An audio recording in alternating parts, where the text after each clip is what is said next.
हाल भारत सरकार द्वारा ठेर ठेर विस्तारोमांथी प्राचीन मंदिरों तेमज प्राचीन वस्तुओने शोधी पाडवामां आवे छे अने त्यारबाद तेनुं रिडेवलप पण करवामां आवे छे। त्यारे घटना मळी आवी छे उत्तर प्रदेशना संभलमांथी।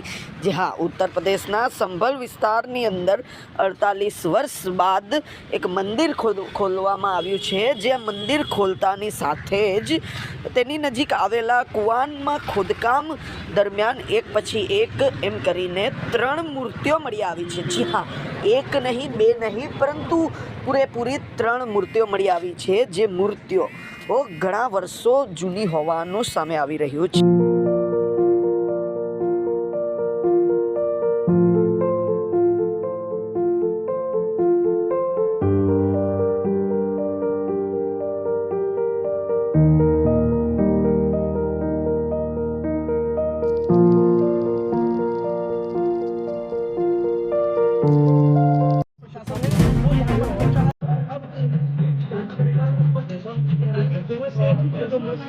वो फिलहाल यहाँ से बरामद होते भाई भाई भाई एक मिनट सर जानकारी